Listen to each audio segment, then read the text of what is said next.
Good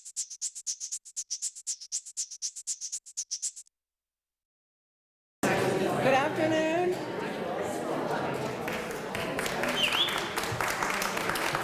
Thank you. I would like to welcome you here this afternoon to celebrate our 2016 Peacemaker, Patrick Weasel Head.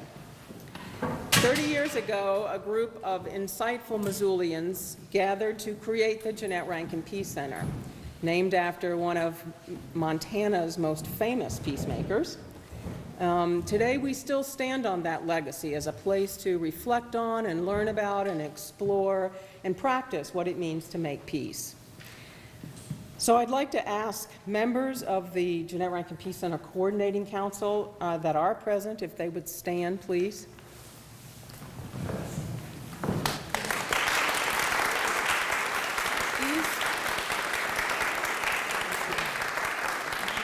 These are the folks that support me and work to make sure that the mission and the vision of this organization continue to strive. Many of you are JRPC members, and your support has sustained us for 30 years, and thank you all for that. If today is the first exposure you've had to the Jeanette Rankin Peace Center, I invite you to check out our brochure in the back, talk to any of the council members that are here today, and consider whether you can join the Peace Center as a member. Your joining us will help sustain us for the next 30 years, but also we need your voice, because we believe that peace is about all kinds of perspectives and all kinds of people coming together, not just talking to people that agree with you. So we're looking for folks to come together with us and join us in that. One of the first stories that I heard about Patrick was that he went to work at Cause Up so that he could learn about people that were different than him and learn from them and have a chance to impart some of his wisdom to them. So perfect thing. Today is one of the greatest events that we do at the Jeanette Rankin Peace Center. It's a chance to make peace visible by telling the story of a local hero, someone who inspires us, like Patrick, and teaches us a little bit more about what peace means. It's also an opportunity to come together with an amazing group of women. These women help us to choose from every fall from the nominations. Hi, come on in. They help us choose the peacemaker from the nominations that you submit all year long. These amazing women are the Missoula Peace Quilters. And I would like to ask those present and past members of the Quilters if they would come up here with me right now.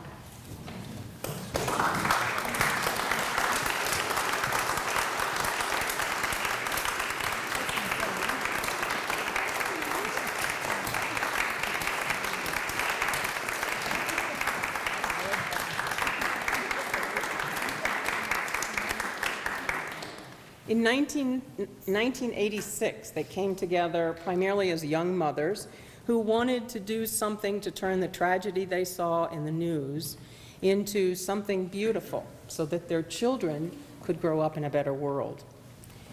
They wondered whether something like a quilt could make a difference. Well, I can assure you all, you have indeed made a difference. Every single stitch has made a difference. And you've taught us along the way that no action, however small, for peace is ever wasted. So thank you for that lesson. Someone who saw their first quilt said, "This is no small thing. It is peacemaking, piece by piece, the absolute only way that peace gets made." If you look around the room above you, you will see 24 of the 31 quilts that these ladies have made for 30 years of peacemakers.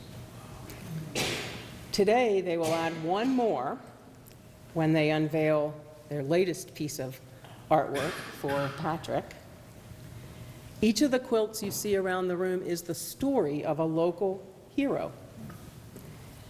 It tells the story of their work, But more importantly, it includes the love and peace of each of these ladies, because they teach and model what it is to make peace every time they make a quilt. Each of them comes with their own ideas about what they think the quilt should look like, what colors they think should be used, and they do this at every meeting. But each of them are willing to let go of their individual ideas to serve the larger group. So let me repeat that. Every single meeting, every single one of them is willing to say, I just have to have my way, whatever the group wants. Can you imagine a world where more people practice that kind of peacemaking? Some of us are better at it. We're all still learning, right? You didn't say perfect peacemakers. Yeah.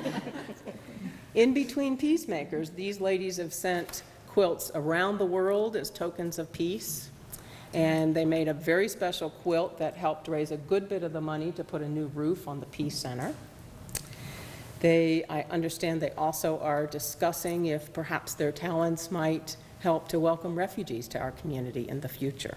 So I want to say what a true and absolute honor it is to know these women and work with them. The bond that the Peace Center and the Peace Quilters has over the years is just amazing. Today we're honoring them for 30 years of service to peace as well. I want to note that many of the quilts that are here have been worked on by women, and I don't think there's any men necessarily ever. No. But men, speak up. I think Patrick maybe wants to join, I don't know. He did mention that actually at his interview. Some of them were worked on by women who are no longer with the quilters. So, and some of the quilters, in fact, the one quilter that has been with the group since the very beginning is not able to be with us today. So I do want to just say, let us send thanks and honor to those people as well for their participation in 30 years of peace. I want to say, let's just stop a minute to think about what we have here. We have the stories of 30 or 24 local heroes, the stories of them making peace in the world. We have the fingers of many of the people that made those stories come alive. And we have many of the peacemakers themselves here. And so what a powerful thing we have in this room, a presence for peace, and take a minute to be inspired and to just think about that. And then join me in a round of applause to congratulate these women.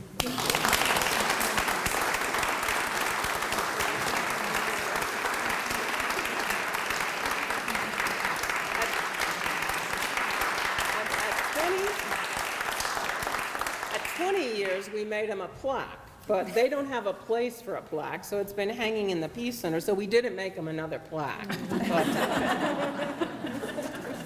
But we do have a small token for them, just to be able to say that we want them to keep quilting for many, many years to come. So a tiny token to say we love you.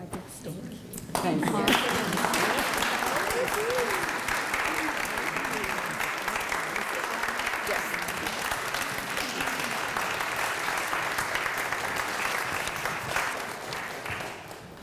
Last fall, the Peace Center and the Peace Quilters came together to review the nominations and make a selection for today's Peacemaker.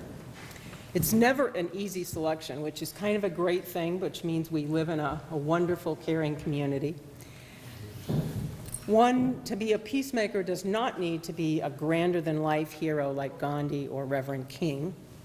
In fact, all of our peacemakers kind of prove that wrong. They prove that we all have the ability to walk in the steps right in front of us in our own lives that impact the world for the better. This award celebrates the people who make the daily steps and the steady sacrifices that build a more peaceful world. The person or group that we select each fall has to model peace by walking the walk, not just once or twice, but in an ongoing journey of their lives. And last fall, the Quilters and the Peace Center knew that Patrick was that person. Patrick Weaselhead lives simply, walks gently, and embodies the idea that a life lived for the betterment of others is about peace. He has a distinguished professional and volunteer career working to promote diversity, to better the lives of Native Americans, to relax stereotypes, to uplift the disenfranchised, the LGBT community, people of color, the poor, the homeless. And when called to serve his family and community, he has stepped up. A life is definitely the sum of one's choices, and Patrick further distinguishes himself by the choices that he makes every day. Over and over again, he chooses to be true to himself and always remember where he came from, to walk the good path, to be of service, to earn trust and respect and give those things back, to listen to others, even those who are very different, to learn to find the good in others, to create friends from would-be enemies, to overcome discrimination and hatred, to give of himself. And I have to tell you, when he's the only peacemaker that showed up for our interview with the Quilters and myself to find out a little more about him, that showed up with flowers and champagne. If he hadn't already been selected, he would have been. So he also chooses to know the value of humor and humility and honesty, to build people up with pride and hope and walk alongside them, to nurture faith and confidence instead of fear, to be filled with gratitude, to make every single moment count, and to let peace begin with him. One of my favorite stories is about an old Cherokee who is teaching his grandson about life, and he says to the boy, "There's a fight going on inside me. This is a terrible fight between two wolves. One is evil. He has anger and envy, sorrow, regret, greed, self-pity, resentment, inferiority, lies, false pride, superiority, and ego. The other is good. He is joy, love, hope, peace, serenity, humility, kindness, benevolence, empathy, generosity, truth, compassion, and faith. The same fight is going on inside of you and inside of all of us." So the grandson thinks about that for a while and says, "Which wolf will win?" The grandfather says, "The one you feed." So today, I thank you, Patrick, for choosing to feed your good wolf. Patrick has invited some folks who know him well to tell you a little bit more about him. So I'd like now to welcome Cinda Holt, Mike Jakubchek, Larry LeCount, and Jojo Descharme. And after that, the Quilters will finally unveil this beautiful quilt they've been working on all winter. And then Kevin Cookingwoman will sing a song of honor and praise for Patrick. So I will invite them forward.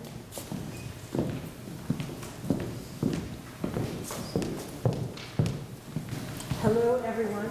I'm Cinda Holt. I want to take you back to 1973. It was the year Jeanette Rankin left us for the big peace center in the sky. And it was the year I met Patrick Weaselhead. We became pals.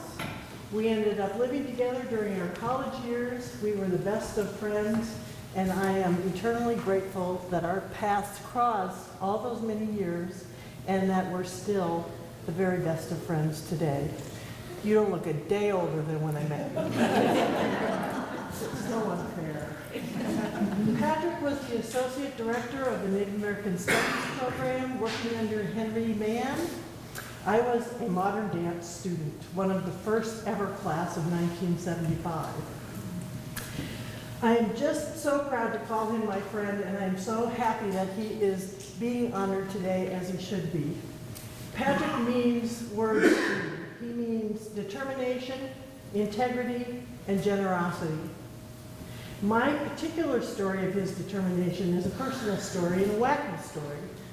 It's about an ongoing argument that we had during our college years, and we never resolved it, but, you know, to keep the peace, we just dropped it at some point. But it was about comparing the importance of basketball games to the importance of dance performances. And we would argue, we'd go back and forth, well, you should come to my rehearsals. Well, you should come to my basketball games. Well, a basketball game is like a rehearsal, and I don't want you to come to rehearsals, just come to a performance. Well, a performance is like a playoff, so why don't you come to my playoff? Well, it's a game. This is a piece of art. And back and forth we would go, and so we never could decide, and we never went to each other's anything to make it. But after college, we went our separate ways. Patrick headed off to Eugene, where he got his PhD, and he called me that first spring that he got there, and he said he'd enrolled in a dance class. And that he'd be performing in the spring when I come. How could you not? So I was living in Salt Lake City, and I hopped on my moped, and I drove 1,000 miles to Eugene, Oregon, to watch Patrick perform in a modern dance class. He was in the back row. He was 1.5 feet taller than anybody else. He totally stole the show. And afterwards, he came up to me and said, well, now that I've studied it, and now that I understand it, yes, I think a dance performance is different than a basketball game. Now, that's determination, folks. That is taking something, focusing on it, deciding you're going to study it, and then come out with a learned opinion about it after the fact. How can you not appreciate this man who is so fearless? And I just couldn't believe he did it. He's got that fortitude, he has that integrity, and he's willing to try anything. And these same characteristics are the things you all see when you interact with Patrick in his daily life. They've also helped him navigate a world of challenges as he was growing up, a world of challenges with heartache with his family. He's always kept his focus on personally achieving the very best he can so that he doesn't succumb to anything but the most excellent lived life. His integrity and his generosity, they've been revealed over and over again in the things that we see him doing today with his driving with Meals on Wheels and taking care of kids everywhere and students everywhere to achieve the very best education they can have so that the doors can open for them. And he is relentless about it, and we love him. What a guy. So to know him is to bring out the best self, and thank you, Patrick, and congratulations.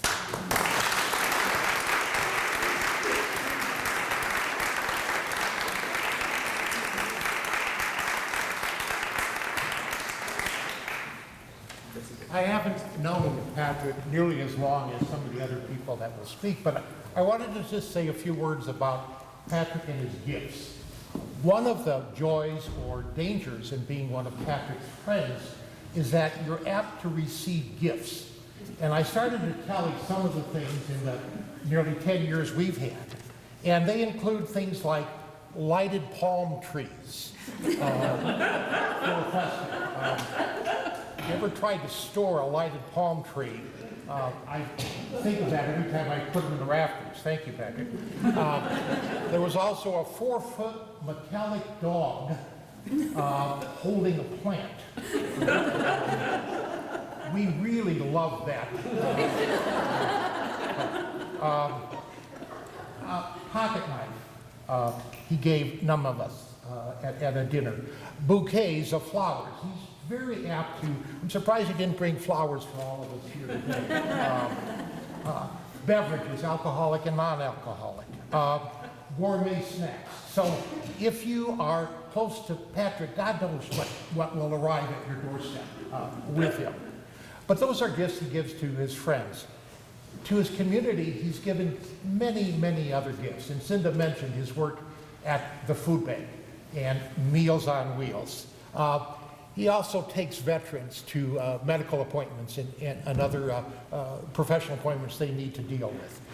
He was appointed to the first Native American indigenous member of our city council and served there with distinction and openness and honesty for nearly a year.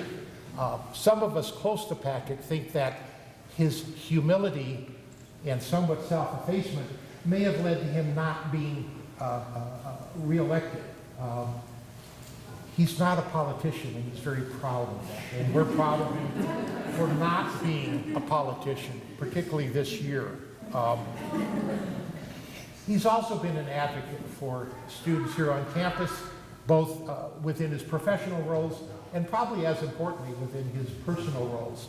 He's served as a mentor for many indigenous students, both here on campus and off campus.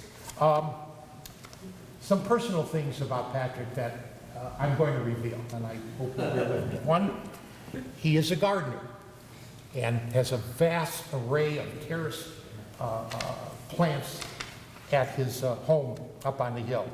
He is a historian, and Cinda mentioned that he has served as a chauffeur for Paws Up. But he also included, and he told me this off the record, that sometimes in transporting people from the airport out to Paws Up, he will weave stories, mostly true, about the areas that they're passing through. And he says these are people that are only likely to come here once or twice, so who knows? They'll never be able to research this. He also served for nearly 2 years, and maybe more than that, as head of the Urban Indian Center here in Missoula, and did marvelous things to restructure that organization to make it more responsive to all of the Native American people living here in Missoula. He lives his life as a peacemaker. And this extends to the first time I got to know Patrick. A friend introduced him to me, and we played racquetball together. And you can tell by my self-appearance the influence Patrick has had on me. Now, one would think this is a very competitive environment, but I guess we spend as much time laughing as we do keeping score. And Patrick will remark that I have won every single match we have played over the last 10 years. That's not true. He lives his life as a peacemaker, and I want to emphasize that word, a person who makes peace. He does this with friends, he does this with relatives, he does this with trips back to Browning, and has never forgotten his family. He missed the city council meeting because he saw as a priority going back to tend to one of his relatives back in Browning.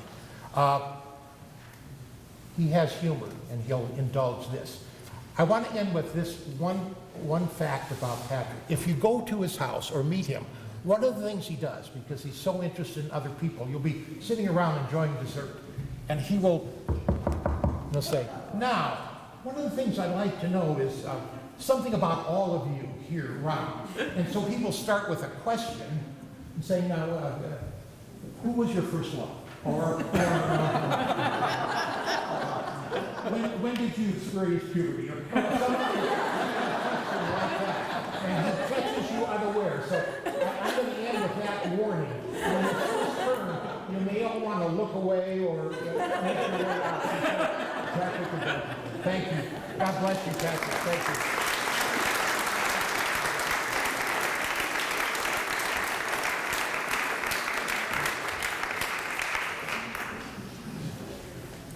I guess it's left to me to set the record straight on a couple of points. First of all, you probably don't know, but my relatives, my ancestry come from the Anishinaabe here in the East, and so you have them to thank, and I'll pass the word, for driving the Blackfeet west. Otherwise, Patrick would now be sitting in Wisconsin or Michigan or someplace. So you're welcome.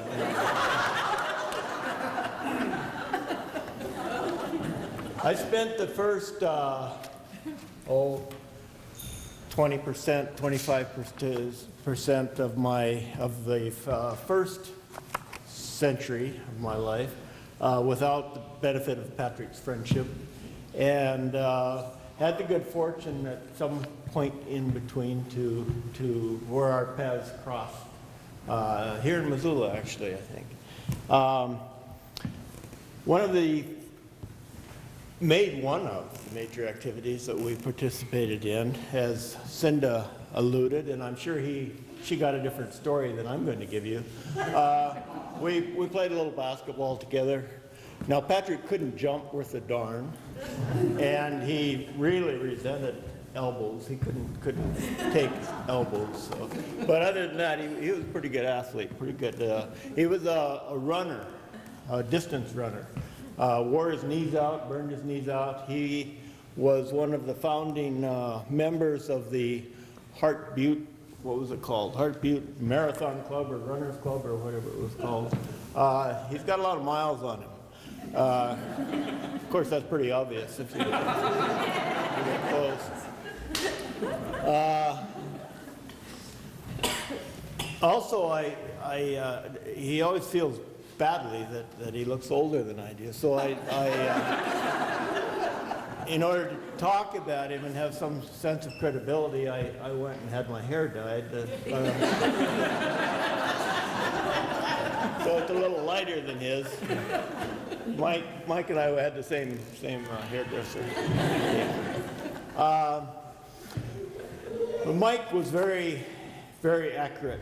Patrick is one of the most generous and most kind, most considerate people that I have ever run across, and most energetic.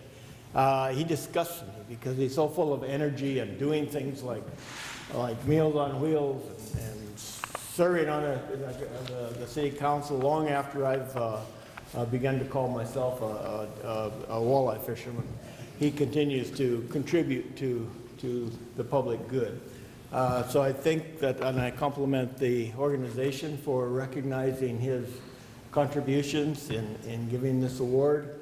I think it's very well deserved.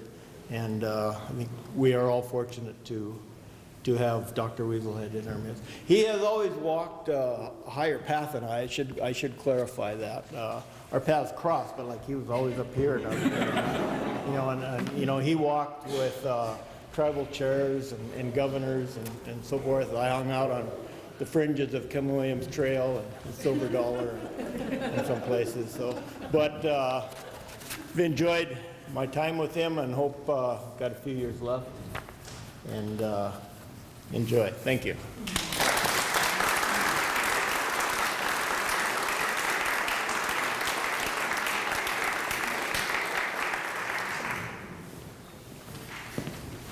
It's nice being last because most of what I wrote has already been said. But there's a lot more, Patrick. I'm younger than Patrick and Larry, so my hair is a different color. And I'm very happy that today we're here at the Payne Center.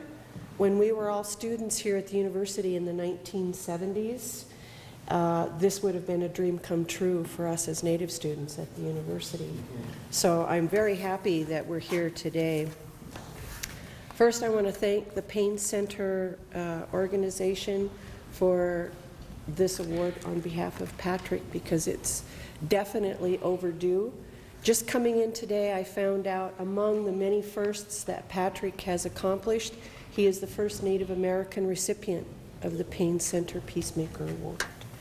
So I'm very happy, as it only took 30 years. Peace Center, what did I say? Payne family. Payne family, okay, I'm sorry.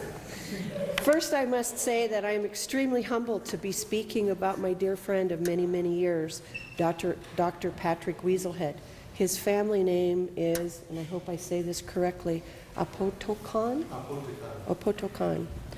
A special hello and recognition to his partner, P2, whom I love very much. And before I go any further, I want to tell you how saying those words aloud make me feel as a Native person, a member of the Salish tribe. Dr. Patrick Weaselhead. It's not often that any of us hear this, doctor with such a name as Weaselhead. Momentarily, I stop and I realize what it takes in this world of today to achieve something as recognized as this, doctor. And when I hear the name Weasel Head, I am filled with pride for the Native people pursuing higher education. Patrick embodies the spirit that, yes, we can, as Native people, achieve titles that are recognized far and wide by people everywhere as standards of achievement, intelligence, and so much more. Thank you, Patrick, for being this beacon of light for myself and for many other Native people who traverse the path of higher education in our society today. I thought it best to reacquaint myself not only with Patrick's accomplishments, but those also of Jeanette Rankin. I've been out of state for 40 years. As I did my homework, it became clear that the 30th recipient of the Jeanette Rankin Peacemaker Award has indeed many similarities with the great lady we know as Jeanette Rankin. We know that in 1916, Miss Rankin was the first woman to hold national office in the United States when she was elected to the U.S. House of Representatives by the good people of Montana. She remains the only woman elected to Congress from Montana. Noteworthy is the fact that she was the only member of Congress to vote against declaring war on Japan after the Pearl Harbor attack, and that she was instrumental in developing legislation that would lead to the 19th Amendment giving women the right to vote. Throughout her life, she championed gender equality and civil rights. As I read of several of her accolades, I often felt as though I was reading about Patrick in a different time. Patrick's accolades mirrored Miss Rankin's in many instances. Like Jeanette, Patrick comes from a large family, and he was the first to graduate from high school. Both Patrick and Ms. Rankin are University of Montana alumni, where Patrick serves on the alumni board. Patrick has worked tirelessly to promote diversity and to increase our Native American presence within organizations locally, statewide, and nationally. He served as the first and only Native American on the Missoula City Council. I attended his interview with the City Council and was once again filled with pride as he reminded the council on which ground they now reside and who the first inhabitants were of this magnificent location. Patrick served our country during the Vietnam experience and then continued to serve his community, working with the university here, the Missoula Food Bank, disabled vets, and Meals on Wheels, as we've all heard. Whatever position he finds himself immersed within, he has always included the disenfranchised, the low-income, Indigenous peoples, and the LGBT communities. There was an article written about Patrick entitled, "Seeing the Invisible." I believe just such an article could have been written about Jeanette Rankin many decades ago, but the invisible would have included women at that time. It is my sincere hope that the invisible that Patrick has devoted his life to will one day become the forces that women have become, as Jeanette Rankin envisioned they someday would. I could go on and on about the many stupendous and heroic facts accomplished by Dr. Patrick Weaselhead, but I will close by saying, as we've heard already, he is a man of virtue, conscience, intelligence, and insights that we should all aspire to in our daily lives. Our friendship has spanned several decades, from our early days here on this campus as wide-eyed Native students at the University of Montana until today. I am more than honored to call him my friend and colleague. Limlimsh, Patrick, for so many things.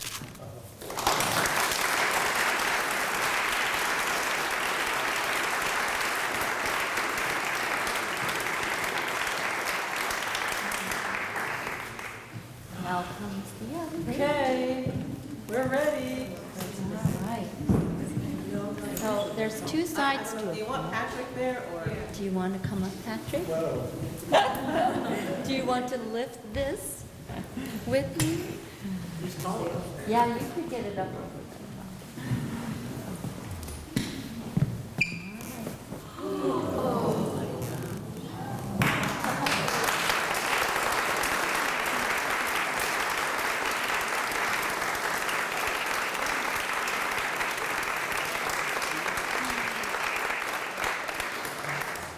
one of the things that I experience as the voice for the Peace Quilters, I am only one of several women who contribute ideas and quilting skills to create this. The process is, as was mentioned earlier, is both an extremely challenging and extremely, even more than the challenge, rewarding. To create something together is more than any one of us could have created on our own. And that ability to keep our minds open to other ideas, even though we're really invested in our own, and really does bring about a beautiful work that celebrates this wonderful person. And so a few little points about this quilt. When we first get together, we interview the recipient, and not so much to talk about their piecework, because that's already known, but to learn about them. And as you know, Patrick is a very colorful human being, so we had to choose quite a bit of brightness in this, and so that's the makeup of the entire quilt, and asked him his favorite color, and he said green, but well, maybe, you know, probably just the rainbow. So we have a nice section of green here, but then we managed to pull the rainbow through. The diamonds are assembled in a row of, or columns, rather, of 7 across, and 7 being a symbolic number for our 3 generations past, our own generation, and 3 generations to the present, which he referenced often in our interview in his connection to his lines and heritage and hopes for the future. And the tree is a bit scruffy, scrappy. He talked about the sculpture on campus and at Glacier National Park that is by Jay Labor.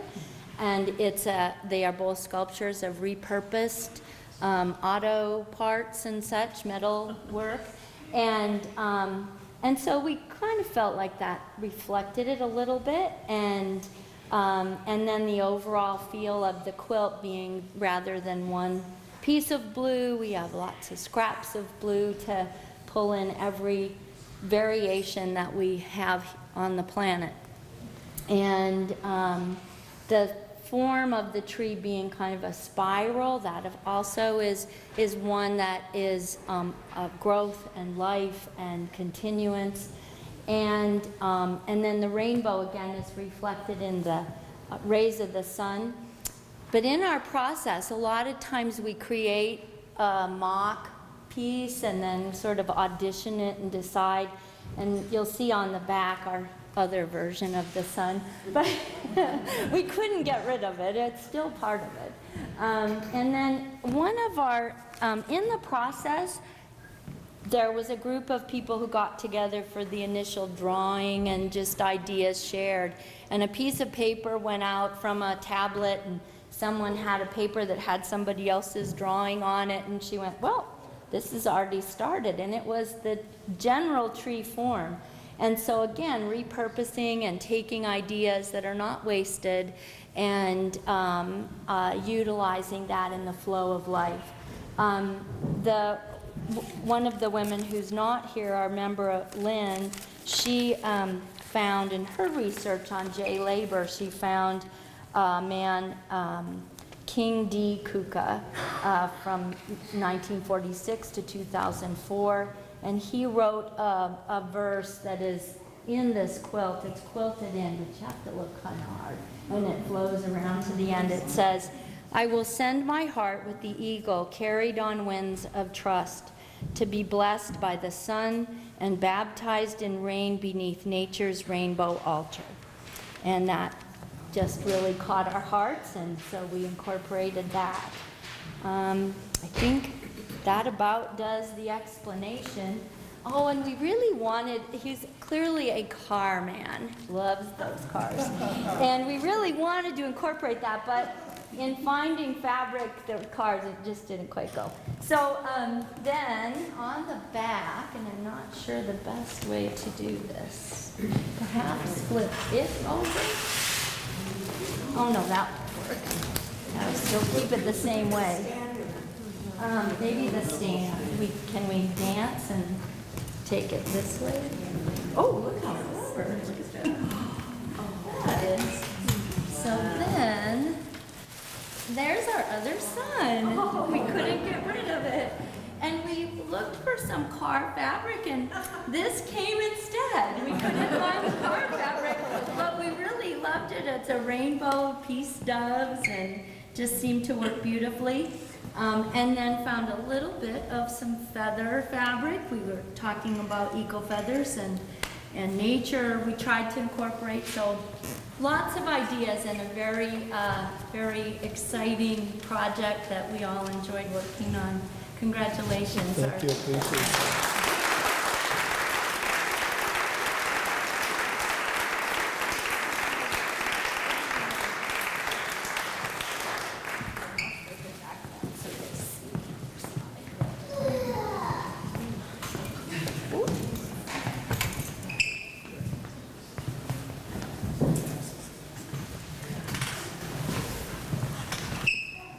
I'm going to sing a song for Apatukan, Weasel Head. It's a prairie song that I received a few years back, and it belongs to the late Mary Grounds and her daughter Gertie Ground. In fact, Bonnie Heavy Runner's grandmother, Cecile, or Laframboise, Mike Laframboise gave me to use. So if you'd come on over, this is one of the highest honors you can sing for people, and it's tough to get these songs, and I just received it a few years ago. And I'm blessed to also sing for fellow veterans, that Vietnam vet, and I'm a Gulf War vet from '91, the first Gulf War, so it is my honor to sing for him. He is considered a warrior, war chief at home when you go into battle, and this is one of the highest honors we can sing for him. So.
Well, it's difficult to say thank you, but I'm remembering Chief Joseph's word that it only takes so many words to tell the truth. I thank Cinda for her historical presentation. And it's one of those things that brings me back after we had dinner last night talking about a lot of things go on. My love of cars, because I had a pickup called Frodo. And it's a picture of that. With Mike and playing racquetball, we always say to ourselves that if we should die playing racquetball, tell our partners that we're winning the game. So it's one of those things that's important. And my friend Larry LeCount, who we went to graduate school together, and we shared a house, and so we know intimately about our background, and so we don't talk about that because we hold it as against each other. It's like a dam holding things together. Keep that going. And JoJo, wonderful. I've served on several committees with JoJo, continually working with her. And it's important to know that when you have friends like that, it makes your heart feel much better. And so as part of this, and with the song and the praise, I take that as a really strong Blackfeet connection, and that I want to hold that strong. For my friend who I had dinner with, and we had an indigenous meal, who whispered to me that you're being considered for the Peace Award, but keep it quiet. And I never knew what this Peace Award would be like in the sense of that area. And Betsy for her guidance and helping me through the process of being truly a Peace Awardee and realizing that, and I appreciate that wholeheartedly. For my friends out there that I haven't seen for a while, I really appreciate you coming to acknowledge this. This is the hard part for me. Hi, Kathy. Some of my alumni association people, my family and friends, Twyla and her family, those kids running around, they're dear to my heart because whenever you go to Indian gatherings, you always have little kids running around, and you know that that's part of the Indian gathering. So that's important for that. I don't know what else to say, but this is overwhelming. And friends and family, it's a joy. Thank you, Jerry.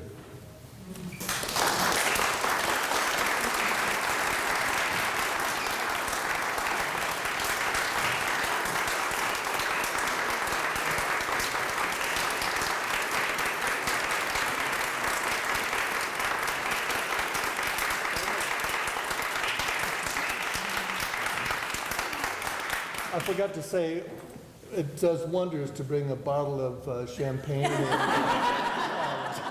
does it. Well, where is it? So now I would like to acknowledge the past Peacemakers who are with us today and ask them to come up and join Patrick. I think many of them have maybe a token of peace to present him with. So come on up.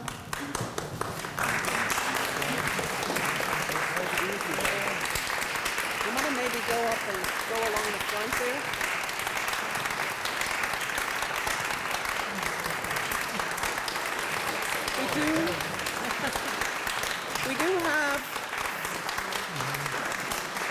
We do have three folks, Julie Grant, Alice Campbell, and Connie Skousen, whose birthday is today, actually, who are peacemakers in heaven looking down on us today. But these are all amazing folks, amazing examples of what it means to bring peace in the world. And in the scrapbooks in the back, you can learn more about all of them, all of their stories and accomplishments. All of them give great honor to the title of Peacemaker. There are far too many honors, I think, for peace, for people of peace. So I want you to just take a minute and be inspired by all of these people and all of the stories that they represent, all the quilts, including Patrick's, and take just a minute to be inspired, and then a round of applause for this great group of folks.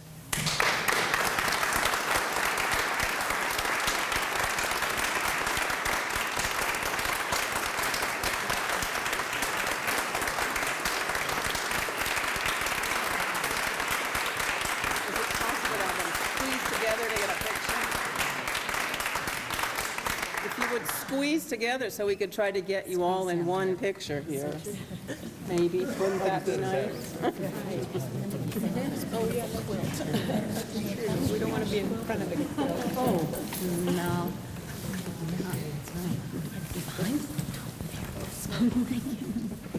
Nice. I'm not in the group, but. Oh, no. But I'm stuck in here. Great place to be stuck, I gotta say. I did want to tell you, Patrick, that this is quite a distinguished group that you are now part of, and I hope that you take pride in it, and it will be a source of pride continuing for you. This award honors all of you as it calls you and calls all of us to be better mirrors of peace in the world. I want you to please stick around for cake and coffee and visiting with Patrick. And Peter. Is there any Peters here today? Oh, gosh.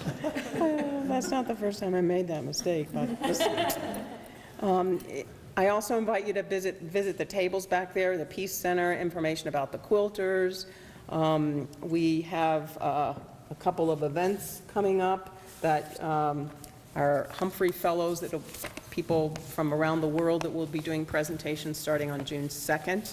We'd be happy to have many of you join us. And also on June 11th, Jeanette Rankin's birthday, we'll have our second unconference, and it will be titled Roots and Wings, How Can You Take Radical Responsibility for a Better World? So that will be celebrating our heritage, but also calling us to explore ways that we can move that momentum forward. You can read about both of those in our newsletter back there, which also features someone we all know in the article there. So if you don't have one, grab one of those.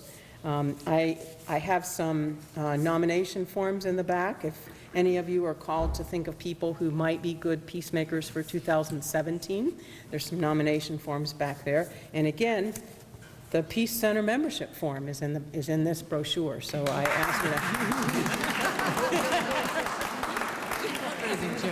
to consider filling that out so that we can keep going for another 30 years.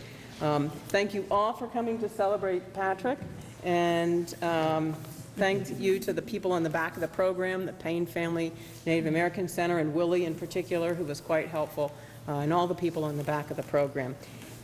If you are a peacemaker, if you would like to take your quilt, I think Carol and Pat will be helping you to get it down before you leave, and that'll help us not have so many to deliver. And any of you that can stay after to help us put chairs back, that would be very helpful. And the chairs go in this classroom right here, the vast majority of them. John and Rusty can be in charge of directing that. that. Straight down the hall, but anyone that carries it back will save a little. But first, Patrick has ordered red velvet cake and carrot cake, and we can party with him right now. So thank you all.